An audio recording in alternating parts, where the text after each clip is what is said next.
1년 중 회사의 운명이 걸린 가장 중요한 기업 설명회 자리에 당연히 단상 한가운데 서 있어야 할 대표이사가 나타나지 않았습니다. 이 설명되지 않은 공백은 단순한 해프닝이 아니라 전 세계 45조 원 규모의 거대한 제약 시장을 뒤흔들 지각 변동의 시작을 알리는 신호탄일 수 있습니다. 안녕하세요. 이콘인사이트입니다. 삼천당 제약 전인석 대표의 갑작스런 결석과 태평양 건너에서 시작된 제약업계의 움직임, 그 이면을 파헤쳐 보겠습니다. 네, 주식시장에서 그 최고 경영자의 갑작스러운 부재는 보통 피하고 싶은 악재로 해석되곤 하잖아요. 그렇죠. 아무래도 시장 입장에서는 좀 불안한 공백으로 느끼기 쉬우니까요. 맞습니다. 하지만 겉으로 드러난 현상만 보고 넘어가기엔 이번 사건의 이면에 얽힌 그 글로벌 제약사들의 생존 경쟁이 진짜 너무나도 치열하고 거대합니다. 오늘 우리가 추적할 이야기는 단순한 한 기업의 일정을 넘어서 글로벌 빅파마들이 현재 처해 있는 냉혹한 현실 그 자체라고 보실 수 있습니다. 네, 지난주에 삼천당 제약이 기관 투자자랑 애널리스트들을 대상으로 대규모 국내 기업 설명회, 그러니까 IR을 열었잖아요. 네, 굉장히 중요한 자리였죠. 다들 당연히 시장의 의구심을 잠재우고 비전을 발표할 거라 기대했는데 정작 전인석 대표는 그 자리에 없었어요. 회사 측은 반전 카드를 확보하기 위해 해외 출장길에 올랐다고 설명을 했고요. 네, 아주 이례적인 행보였습니다. 근데 그 구체적인 행선지를 보니까 인디애나폴리스의 일라일 릴리 본사, 또 뉴욕의 BMS 본사, 그리고 캐나다의 아포텍스까지 가더라고요. 비행기 동선만 봐도 숨이 가쁜데 대체 이 세 회사들의 공통점이 뭡니까? 그 세 곳 모두 현재 글로벌 제약 시장에서 엄청난 위상을 가진 그야말로 거인들이라는 점이죠. 비유하자면 약간 그 중요한 기말고사에 결석하고 다른 곳에 간 전교 1등 학생이 향한 곳이 동네 PC방이 아니라 인생을 바꿀 만한 할리우드 캐스팅 오디션장이었다. 뭐 이런 뜻인가요? 과연 이 세 회사가 그토록 인생을 걸 만한 파트너들인가요? 와, 아주 정확하고 재미있는 비유입니다. 전 대표가 향한 세 곳은 현재 제약 시장의 심장부와도 같습니다. 일라일릴리는 현재 비만 치료제로 전 세계 시가총액 최상위권에서 움직이는 거인이고요. 요새 비만약 진짜 전 세계적으로 난리잖아요. 그렇죠. 그리고 BMS는 항암제 시장의 전통적인 강자입니다. 마지막으로 캐나다의 아포텍스는 북미 최대 규모의 제네릭, 즉 복제약 회사고요. 굵직한 곳들만 골라서 갔네요. 네, 맞아요. 이들이 바다 건너 한국의 중견 제약사가 가진 특정 기술에 깊은 관심을 보인다는 것 자체가 제약 시장의 거대한 판도가 바뀌고 있음을 암시하는 겁니다. 게다가 원래 4월 20일로 예정되었던 해외 기업 설명회, 그 NDR 일정도 6월 8일로 연기가 됐습니다. 일정을 미룬다는 건 보통 세부적인 조율이 안 끝났다. 단순한 일정 조정인지 아니면 확정된 발표를 위한 시간 벌기인지 궁금해지는데요. 네, 시장에서도 그 부분에 아주 촉각을 곤두세우고 있습니다. 도대체 왜 이 시점에 이런 거대한 글로벌 제약사들이 삼천당의 문을 두드리는 걸까요? 이걸 이해하려면 제약업계의 가장 큰 화두인 그 특허 절벽부터 짚고 넘어가야겠죠? 맞습니다. 오늘은 이 특허 절벽이라는 개념이 가장 핵심입니다. 특허 절벽은 쉽게 말해서 특허라는 튼튼한 성벽을 둘러싸고 있던 해자가 어느 날 갑자기 확 말라버리면서 사방에서 적들이 몰려드는 상황과 같습니다. 성벽은 높은데 방어선이 사라지는 거군요. 그렇죠. 제약사가 하나의 신약을 개발하면 일정 기간 독점권을 인정받아서 엄청난 수익을 올리잖아요. 근데 그 기한이 끝나는 순간 수많은 복제약들이 절반 이하의 가격으로 쏟아져 들어오게 됩니다. 그러면 원래 약의 매출이 말 그대로 낭떠러지처럼 급감하게 되는데 이 현상을 특허 절벽이라고 부르는 거죠. 과거에 그 에브비의 휴미라 사례가 생각나네요. 류모티즘 관절염 치료제로 전 세계 매출 1위를 엄청 오랫동안 지켰는데 특허가 만료되고 바이오시밀러가 쏟아지자마자 순식간에 매출이 반토막 나고 고전했잖아요. 네, 아주 정확한 예시입니다. 그런데 지금 그 무서운 상황에 직면한 약이 또 하나 있습니다. 어떤 약이죠? 지금 전 세계 제약 시장에서 가장 거대한 수익원 중 하나가 특허 만료를 앞두고 있거든요. 바로 전 세계 항암제 매출 1위인 MSD의 키트루다드입니다. 키트루다요. 이름은 많이 들어봤어요. 네, 이 키트루다의 1년 매출액이 무려 40조에서 45조 원에 달합니다. 웬만한 국가의 1년치 예산과 맞먹는 엄청난 규모죠. 근데 이 황금알을 낳는 거위에 핵심 물질 특허가 당장 2028년부터 만료되기 시작합니다. 와, 45조 원짜리 파이가 열리는 거네요. MSD 입장에서는 진짜 발등에 불이 떨어진 셈이고 반대로 경쟁사들 입장에서는 이 엄청난 시장을 빼앗아 올 수 있는 문이 열리는 거고요. 정확합니다. 그래서 제약사들이 절박한 생존 전략을 짜고 있는 거죠. 그렇다면 적의 침입을 막기 위해서 성벽을 더 높일 수가 없다면 해자의 모양 자체를 그러니까 적들이 들어오는 길목을 완전히 바꿔버려야겠네요. 여기서 바로 약을 투여하는 방식을 바꾸는 그 제형 변경 전략이 등장하는 거고요. 네, 맞아요. 기존 약의 성분 자체는 그대로 두되 환자의 몸에 약을 넣는 방식만 새롭게 바꿔서 다시 특허 방어막을 치는 법니다. 보통 투약 방식의 진화는 3단계로 나뉘거든요. 3단계요? 네, 첫 번째는 정맥주사, 즉 IV 방식입니다. 병원 침대에 누워서 수시간 동안 링거를 통해 약물을 주입하는 방식이죠. 항암 치료 받을 때 보통 그렇게 누워 계시잖아요. 환자 입장에서 너무 고통스럽고 시간도 오래 걸리죠. 맞습니다. 병원의 병상 인프라도 많이 소모하고요. 그래서 등장한 두 번째 혁신이 피하주사, 즉 SC 제형입니다. 그 할로자임 같은 회사의 플랫폼이 대표적인데요. 피하 주사라면 그 배나 허벅지에 맞는 주사 말씀하시는 거죠? 네, 맞습니다. 병원에 꼭 갈 필요 없이 혹은 가더라도 단 5분 만에 주사를 놓으면 끝납니다. 수시간 걸리던 치료를 5분으로 줄였으니 수많은 제약사가 열광하며 이 기술을 도입했죠. 아니, 정맥 주사에서 피하 주사로 넘어간 것만 해도 엄청난 혁신이잖아요. 환자들의 불편함도 크게 줄었고요. 그런데 굳이 여기서 한 발 더 나아가서 그 먹는 약, 그러니까 궁극의 성배라고 불리는 경구용까지 만들어야 할 이유가 있나요? 충분히 하실 수 있는 질문입니다. 5분이면 충분히 빠르니까요. 그렇죠. 천문학적인 연구개발비를 들여서 굳이 알약으로 만드는 게 그렇게까지 가치가 있는 건지 궁금하거든요. 하지만 제약업계에서 경구용 알약은 흔히 성배라고 불릴 만큼 아예 차원이 다른 도약입니다. 아무리 5분 만에 끝난다고 해도 주사 바늘이 주는 심리적인 공포와 거부감은 여전히 존재하거든요. 하긴 매번 바늘에 찔려야 하니까요. 맞아요. 반면 알약은 어떨까요? 아침에 일어나서 식탁에서 그냥 물 한 잔과 함께 약을 꿀꺽 삼키면 항암 치료가 끝납니다. 환자의 수긍도를 극적으로 끌어올릴 뿐만 아니라 의료진의 개입을 최소화해서 의료 시스템 전체의 비용을 획기적으로 낮출 수 있죠. 병원 입장에서도 환자 입장에서도 완전히 판이 바뀌는 거네요. 피하 조사가 어떤 개선의 느낌이라면 경구용 알약은 치료 패러다임 자체를 바꾸는 진짜 혁명이군요. 네, 정확합니다. 그래서 다들 이걸 성배라고 부르는 겁니다. 듣고 보니 확실히 차원이 다른 이야기네요. 그런데 청취자분들도 아마 의아하실 텐데 아니 감기약도 알약이고 두통약도 알약인데 대체 왜 하필 이런 항암제나 당뇨약을 알약으로, 그러니까 먹는 약으로 만드는 게 그렇게까지 기술적으로 어려운 건가요? 그게 생물학적인 장벽 때문인데요. 우리가 흔히 먹는 감기약이나 두통약은 화학적으로 합성된 아주 작은 크기의 화합물입니다. 크기가 작군요. 네. 반면에 항암제나 인슐린 같은 바이오 의약품은 살아있는 세포를 배양해서 만든 거대한 단백질 덩어리입니다. 이 단백질 덩어리인 약물을 입으로 삼켜서 위장으로 내려보내면 어떻게 될까요? 위산이 엄청 강하니까 다 녹아버리지 않을까요? 맞습니다. 우리 몸의 위산과 소화 효소는 이것을 약이 아니라 고기 반찬 같은 음식물로 인식하고 갈기갈기 분해해버립니다. 약효를 내기도 전에 그냥 소화가 되어버리는 거죠. 위장이 이를 너무 성실하게 수행하는 게 문제군요. 그런데 만약 코팅을 진짜 두껍게 해서 위산을 무사히 통과한다고 쳐도 그 장벽을 뚫고 혈관으로 들어가는 것 자체가 또 엄청난 장벽이라고 들었거든요. 네, 그게 진짜 어려운 부분입니다. 그 장벽의 점막세포들 사이에는 이물질의 침입을 막기 위해서 아주 꽉 닫힌 미세한 문들이 있습니다. 이걸 과학용어로 밀착연접이라고 부르거든요. 네, 밀착연접이요. 네, 단백질 약물은 분자 크기가 이 문을 통과하기엔 너무 거대합니다.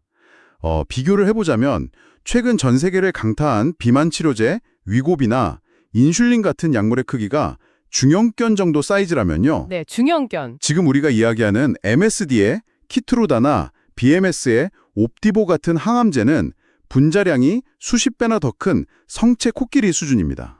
중형견대 코끼리요? 비유하자면 굳게 닫힌 좁은 현관문으로 집채만한 코끼리를 통과시켜야 하는 상황이군요. 대부분의 회사가 현관문을 억지로 부수거나 코끼리를 조각내려다 실패하는 딜레마에 빠진 거네요. 아주 정확합니다.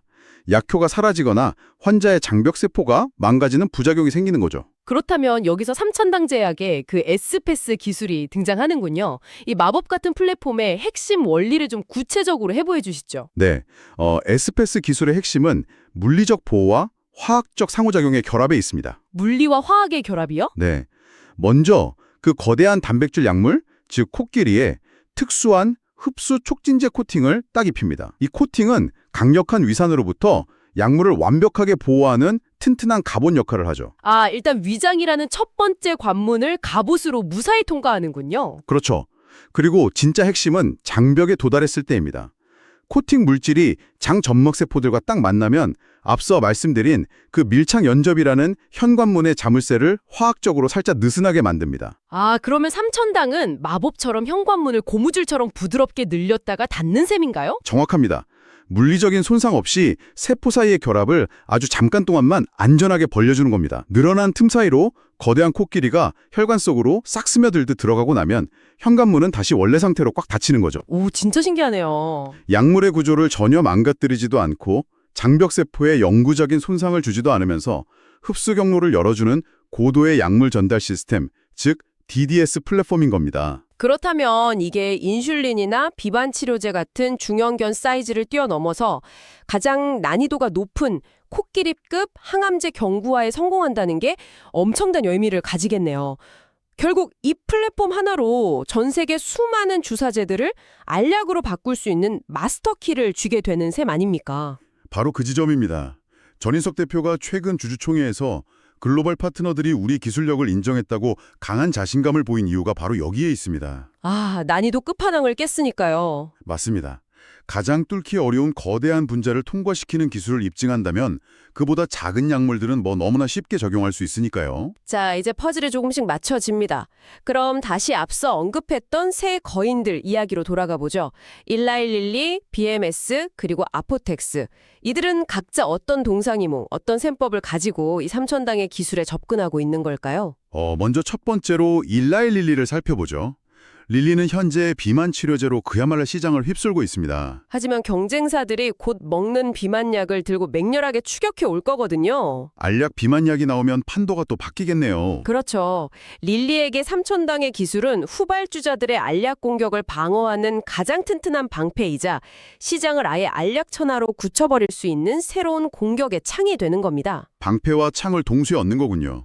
그럼 뉴욕의 BMS는 어떤 상황입니까? 과거 옵디보와 키트루다의 역사적 경쟁을 보면 BMS의 상황이 훨씬 더 절박해 보이는데요. BMS의 상황은 진짜 매우 극적입니다. BMS는 옵디보라는 훌륭한 면역 항암제를 출시하면서 시장을 선도했었거든요. 네, 그랬죠. 하지만 이어진 임상시험 경쟁에서 MSD의 키트루다에 밀려나면서 만년 2등 신세가 되었습니다. 현재 옵디보의 연매출이 약 15조 원인데 키트루다는 무려 45조 원이죠. 격차가 엄청나네요. 네, 그런데 만약 BMS가 이 삼천당의 기술을 이용해서 옵디보를 알약으로 먼저 세상에 내놓는다면 어떻게 될까요? 와, 15조 원짜리 무기로 45조 원짜리 시장의 판을 단숨에 역전할 수 있겠네요. 의사나 환자들이 당연히 주사 대신 알약을 선택할 테니까요. 맞습니다. 유일무이한 역전카드로 이 기술을 보고 있는 거죠. 그럼 마지막으로 캐나다의 아포텍스는 북미 최대 복제약 회사로서 어떤 전략적 파트너 역할을 하는 겁니까? 오리지널 약의 특허 절벽 시기가 오면 제네릭, 즉 복제약 회사들 간의 엄청난 속도전이 벌어집니다. 아포텍스는 남들보다 먼저 싸고 먹기 편한 경구용 복제약을 대량으로 시장에 쫙 풀어서 거대한 경구용 제네릭 시장 대중화를 선점하려는 뚜렷한 전략적 목적이 있는 거죠. 각자의 절박한 이유가 다 있군요. 그런데 여기서 날카로운 반론을 하나 제기해 보겠습니다. 네, 말씀하시죠. 릴리나 BMS 같은 회사들은 1년에 R&D에만 수조 원을 쏟아붓는 자본과 인력이 넘쳐나는 거인들이잖아요. 굳이 자체 기술을 해결하거나 다른 글로벌 파트너를 찾지 않고 바다 건너 한국의 중견기업 기술에 목을 매는 이유가 정말 확실한가요? 매우 예리하고 중요한 지적입니다. 흔히들 오해하시는 게 거대 제약사는 돈이 많으니까 모든 기술을 다 자체적으로 뚝딱 해결할 거라고 생각하시는 점이에요. 아무래도 세계 최고의 천재들이 다 모여 있을 테니까요. 하지만 글로벌 제약산업은 철저한 분업화의 세계입니다.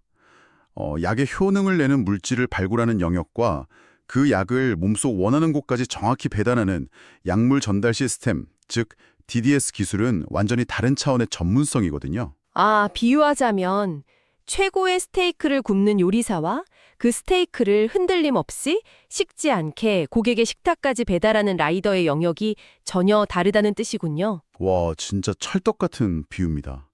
아무리 자본이 넘쳐나도 에스페스처럼 수년 동안 임상 데이터를 축적하면서 부작용의 없음을 검증해낸 배달 플랫폼은 하루아침에 절대 만들어지지 않습니다. 아, 시간이 돈이군요. 맞습니다.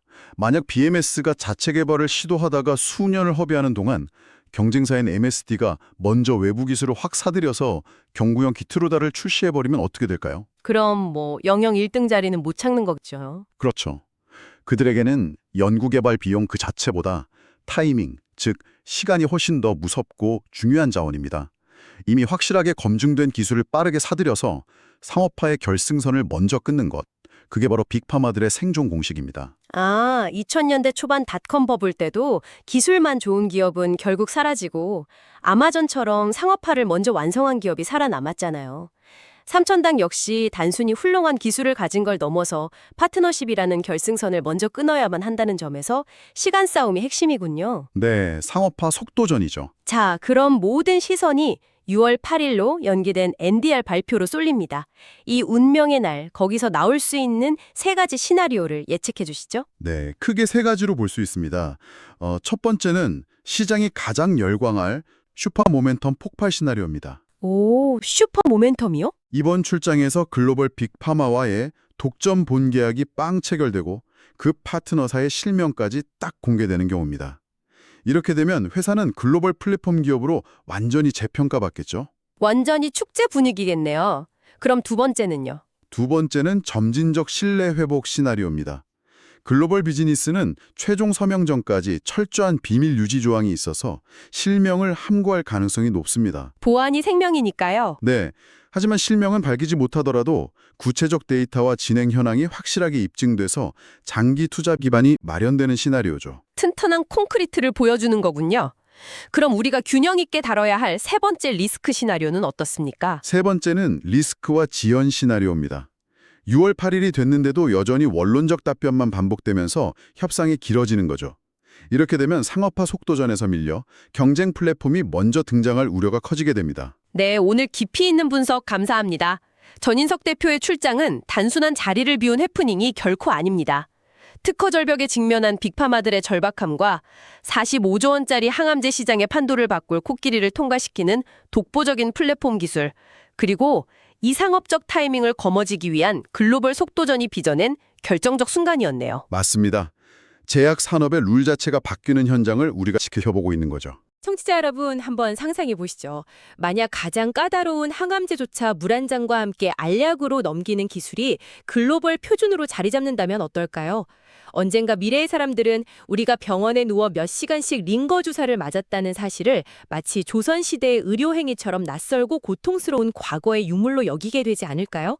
의료의 패러다임이 바뀌는 그 혁명적인 변곡점을 우리는 지금 목격하고 있는 것일지도 모릅니다. 오늘 이코인사이트에서 전해드린 이 모든 분석은 특정 종목이나 자산에 대한 투자 권유가 절대 아닙니다. 투자는 항상 개인의 재무 상황과 리스크 감수 능력에 따라 충분한 공부와 신중한 판단 아래 이루어져야 합니다. 저희가 드리고자 하는 것은 단 하나입니다. 복잡하게 돌아가는 국내외 경제의 구조를 이해하는 눈, 그 눈을 갖추는 데 필요한 정보와 시각입니다. 그 눈이 생겼을 때 비로소 여러분이 스스로 더 나은 판단을 내릴 수 있다고 믿기 때문입니다. 앞으로도 이코인사이트는 복잡한 국내외 경제의 흐름을 여러분이 실제로 이해하고 활용할 수 있는 언어로 풀어드리겠습니다. 오늘 영상이 도움이 되셨다면 구독과 좋아요, 댓글, 그리고 알림 설정까지 눌러주세요. 다음 영상도 놓치지 않으실 수 있습니다. 오늘도 끝까지 시청해주셔서 감사합니다.